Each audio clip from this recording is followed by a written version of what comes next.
Alright guys, welcome back. GM Light here. Today we're going to be talking about the Five Nights at Freddy's movie again. We're in the week of it coming out. We're very close. We're finally going to get to see this movie, and I couldn't be more excited. We finally get to see these characters in live action, get to see the story play out finally. But I can't help but be a little bit nervous about quality of the movie. There's just some things that have kind of made me be a little bit concerned about whether it'll actually be good, whether they think that they have a winner on their hands, or if it's going to be a giant stinker. So let's get into it. And the first thing is this newer news coming out that the review embargo is only going to be released the day the movie comes out, and not even the Thursday previews. I'm pretty sure it's midnight at Friday, so you literally are going in completely blind. Granted, some of this could be spoiler related, some of it could be things reveals. They don't want preconceived notions going in or anything big revealed before the movie comes out, but generally, and this is a well-known thing, that it is a very bad sign when a movie has their review embargo only released the day of. Generally, most movie studios, where they think that the movie's good or they have faith in it, they have early reactions come out. They release the embargo about a week before the movie comes out maybe. Give it some time so that it could garner some good buzz, generate good word of mouth, and then people will hear how good it is and then want to go and see it. This is kind of a move that studios only pull if they think that they have a bad movie on their hands and they want to trick you into seeing it. This is something that happened with Fantastic Four from 2015. They knew that they had a bad movie on their hands, so what they did was they held on to the reviews, didn't let any of that come out until the day of. And the fact that they're doing it with this just makes me a little bit nervous. There's been no indicators of quality, I think, by the trailers that make me think it'll be bad. It looks good. It looks very competently made. They have great actors, and I'm very excited to see it, but just some of that kind of gets into my head a little bit. It makes me a bit nervous.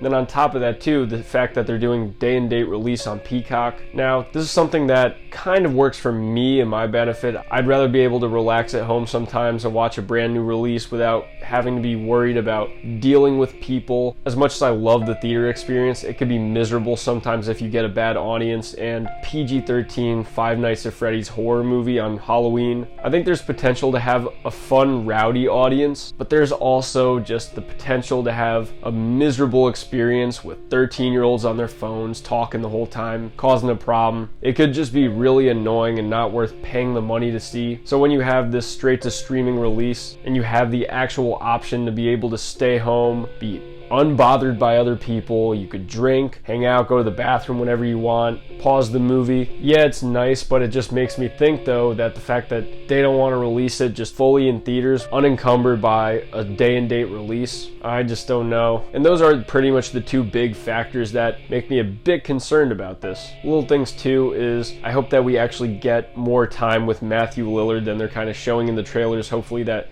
his role is bigger, more fleshed out, but they're just kind of hiding it in the meantime. Because all we've really seen is a little bit of a scene where he's behind a desk. We haven't seen any other footage or scenes of him outside of that setting, and it makes me a bit concerned that we're not going to get more than just one scene of him behind the desk, or maybe some reveal at the end. Really hoping that we get a bit more of that. But on the trailer front, that's pretty much the only thing that has really concerned me so far. And although I wanted this movie to be R, it was pretty obvious that that's not the demographic that this property is really tailored for. I'd argue that most people that were Five Nights at Freddy's fans in the early 2010s are now adults that would have rather seen a rated R horror movie, but this is a very good on-ramp to get more fans, more younger fans, and it also is just a great way to make a gateway horror movie that's PG-13. Younger audiences and kind of kids can have some fun with it, but also it could be a little bit edgier and kind of toe the line a bit like movies like Insidious. All that to say, I have faith in this movie. I want it to be good. I think that it will be good, but I just have a few concerns. I want to make a video and talk about it before it comes out. But let me know, are these things that concern you guys? Love to hear in the comment section.